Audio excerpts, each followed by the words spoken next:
안녕하세요, 여러분. 저는 오늘도 숲에서 맨발 걷기 하고 있습니다. 저는 지금 이렇게 따끈따끈한 햇살을 받으며 시원한 가을바람 맞으면서 맨발 걷기를 하고 있는데요. 이곳은 제가 자주 오는 곳이에요. 와, 그런데 이렇게 임도가 소방도로 나 있는 길인데 굉장히 햇볕이 많이 들고 뜨거워요. 너는 왜 이렇게 뜨거운 곳에 매일 오는 거야? 라고 어, 생각할 수도 있는데요. 이곳에 오면 너무 좋아요. 강원도 첩첩산중에 온 것처럼 저 멀리 보이는 산 능선 바라보는 재미, 그리고 온갖 그 들풀들 보는 재미가 너무 좋아서 자주 이곳에 오게 되죠. 햇볕이 가려지지 않아서 제 발은 점점점 더 까맣게 타고 있는데요. 어떡해요. 여름에는 잘 몰랐어요. 여름에는 그런가 보다 하고 있다가 제가 친구들 만나러 나가보면 친구들이 자꾸 저만 보면 야, 너 왜 이렇게 까매졌어? 하면서 한마디씩 다 해요. 그리고 그 까만 피부는 화장을 해도 그 촌스럽게 되는 거 있죠. 시골 아주머니들 화장한 것처럼 그 화장으로 덮을 수 없는 거죠. 까만 피부를. 그래서 그 까만 게 티가 잘 나나 봐요. 어떡해요. 가을이 되니까 그게 이제 걱정이 됩니다. 그래도 햇볕에 나오면 토시도 하고 가리고 와야지 하다가도 막상 이렇게 나오면 에라 모르겠다 하고 그냥 햇빛에 그냥 나오게 되는데요. 저의 천성인 것 같아요. 몸을 아끼지 않고 그리고 관리하지 않는 부분. 여자가 그러면 안 되는단 말이죠. 어, 나이 들면 이 피부는 그 피부뿐 아니라 모든 부분이 재생이 잘 안 되는 것 같아요. 이 까만 발 그리고 팔 이런 피부가 언제 제 빛깔로 돌아올까요?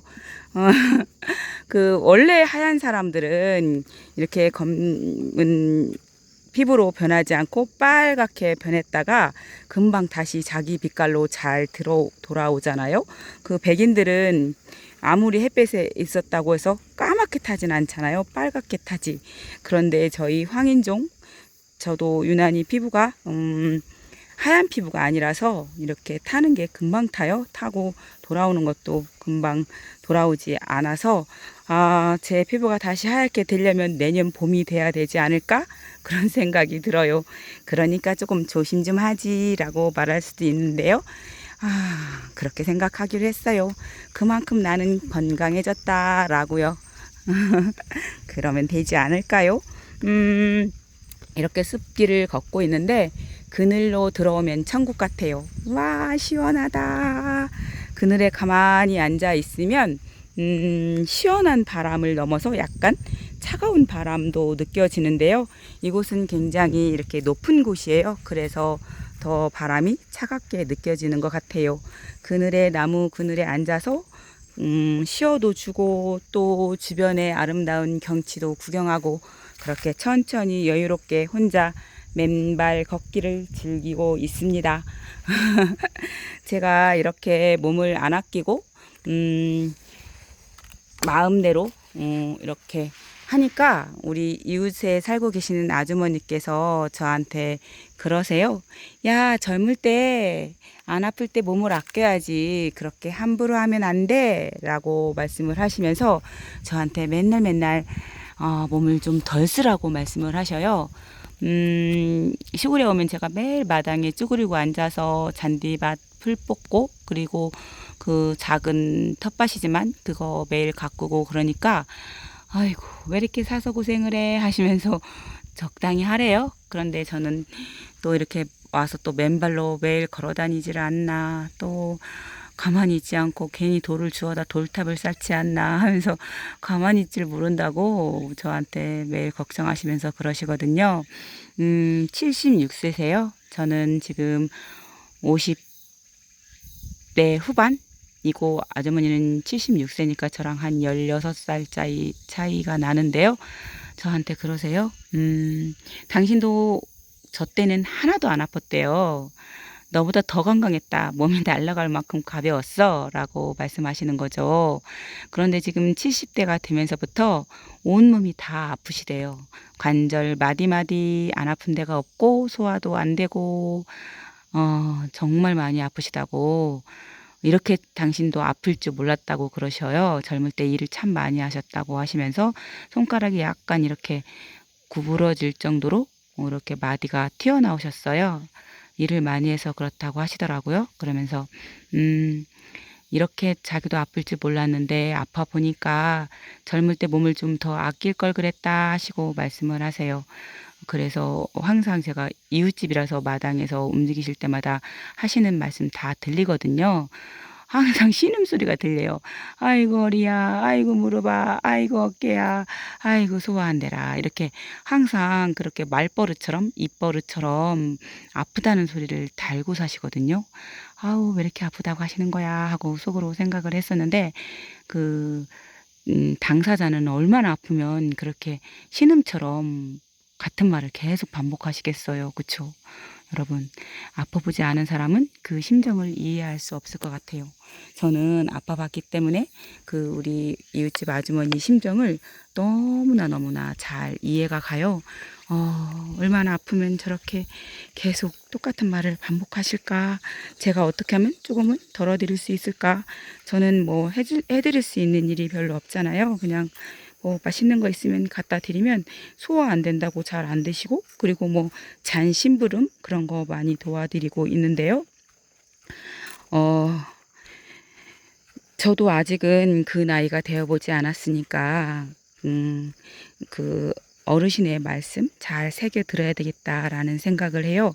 그 한 사람이 한 인생을 살면서 경험하면서 얻은 그런 수많은 그 정보와 지식과 지혜가 있을 거 아니에요. 그 한 사람은 하나의 인생 책일 텐데요. 그 인생 책에서 그 경험에서 얻은 그 생각과 지혜들 그런 것들은 하나의 책으로 우리는 그 책을 이렇게 만들어 놓으신 분들의 책은 읽을 수 있잖아요. 그 그리고 철학가 그리고 수많은 그 전문적인 지식을 나누어 주신 분들의 책들 그런 것들을 우리는 간접 경험을 하면서 그 얻게 되잖아요. 그런데 책으로 쓰지 않았지만 모든 분 한 분 한 분이 자기 나름대로 인생 경험에서 얻은 지혜가 있을 거 아니에요. 그런 분들 말씀 잘 깊이 새겨 듣고 아 그렇구나 저분은 저 경험으로 인해서 저런 생각을 갖게 되셨구나 하고 새겨 들을 필요가 있다고 생각해요. 한 사람이 사라지는 것, 한 사람이 돌아가시는 것, 마을에 어른 한 분이 돌아가시는 것은 마을에 도서관 하나를 잃는 것 같다라는 말도 있잖아요. 예로 우리 어머니께서 평생 농사를 지으시면서 얻은 그런 경험의 지혜가 얼마나 많겠어요. 봄, 여름, 가을, 겨울 그 사계절 동안 농사를 지으시면서 지금은 이렇게 할 때고 그것을 할 때는 어떻게 해야 되고 이런 수많은 정보가 있을 거 아니에요. 그런데 그분 이 돌아가시면 저희 어머니가 돌아가시면 어머니의 그 모든 지혜의 책이 사라지는 거잖아요. 잔소리로 들릴 수도 있어요. 하신 말 또 하고 또 하고 그쵸? 그런데 그 잔소리 속에도 가만히 새겨들어야 할 부분, 우리한테 도움이 되는, 기감이 되는 지혜가 숨겨져 있죠. 젊은 사람들은 어른들 말 들으면, 아유, 듣기 싫어. 한 소리 또 하고 하면서, 건성으로 듣게 되죠. 저도 그렇기는 하지만, 그래도 주의 깊게 한 분의 인생 이야기를 새겨들어야 되겠다 하는 생각을 하기도 합니다. 그래서 어제 저희 집에 내려오셨길래 저한테 제가 물어봤죠. 16살 어린 저에게 들려주시고 싶은 말 있으세요? 만약에 16살 전으로 돌아가신다면 무엇을 하고 싶으세요? 무엇이 제일 아쉬우세요? 라고 여쭤봤죠. 그랬더니 저한테 그런 말씀을 하세요. 인생의 50대 후반에서 60대 후반까지 인생의 황금기래요. 아이를 다 키워놓고 정말 재미있을 때라고 그렇게 몸 많이 아프지 않고 아직 젊음이 남아있을 때니까 좋은 곳 여행 많이 다니라고 해외여행 많이 다니고 그러라고 돈 그런 것에 아끼지 말라고 하셔요. 당신은 어저께 그 저번 주말에 아들 내외하고 서천에 그 맛있는 오징어 회 먹으신다고 가셨었는데 그 갔다 오시고 나서 또 몸살이 나셨더라고요. 몸살 나서 입 다 해지고 그리고 음, 며칠을 앓았다고 그렇게 가까운 곳만 다녀와도 몸의 면역성이 떨어져서 끙끙 앓는다고 저보고 젊을 때 많이 많이 여행하라고 그러시더라고요.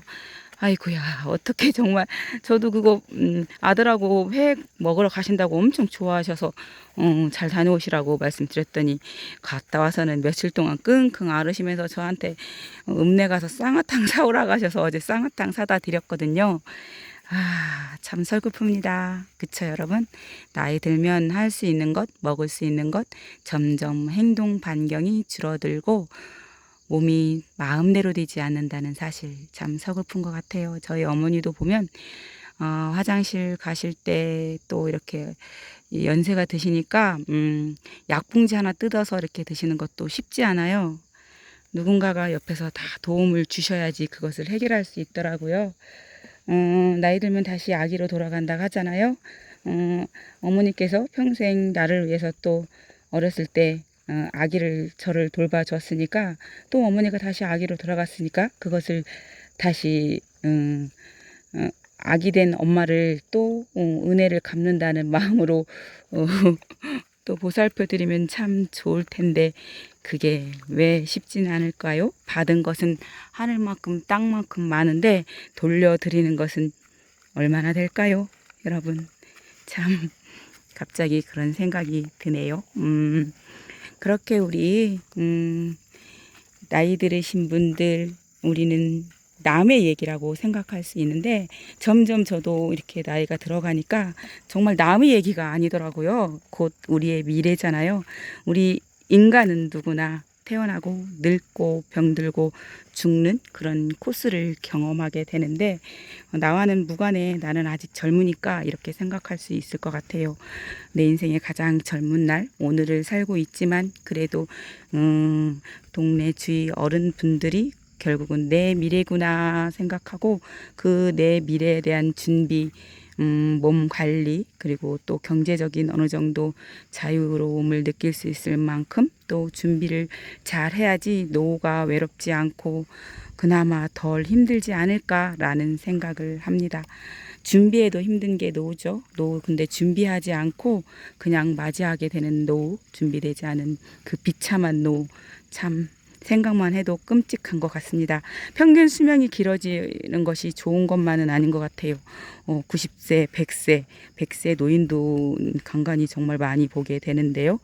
여러분, 준비되지 않은 노후, 우리 아직 더 많이 좀 생각하고 준비를 조금이라도 젊을 때 열심히 해 두어야 할 것 같아요. 우리 자식들은 우리보다 더 자기들 인생 살기 바빠서 부모에 대한 생각이 더 깊지 않을 것 같습니다. 자식한테 바랄 수 없는 시대가 점점 오고 있어요. 우리 각자 자기 노후에 대해서 많이 깊이 생각하고 열심히 할 수 있는 부분 준비 하면 좋을 것 같습니다. 그래서 우리는 나이 들어가면서 불안해지는 것 같아요. 마음껏 쓰지도 못하고 자꾸자꾸 돈을 아끼려고만 하는 것 같아요. 그렇지 않나요, 여러분? 그런데 지금 인생 젊은 날 쓸 수 있는 부분은 또 써가면서 즐기면서 살아보지요. 지금 인생에서 가장 즐길 순간은 바로 이때 지금이랍니다. 여러분 오늘도 이렇게 여러분과 함께 숲길을 걸으면서 또 이야기를 나누어 보았습니다. 오늘도 저랑 함께 해주셔서 너무너무 감사합니다. 사랑합니다.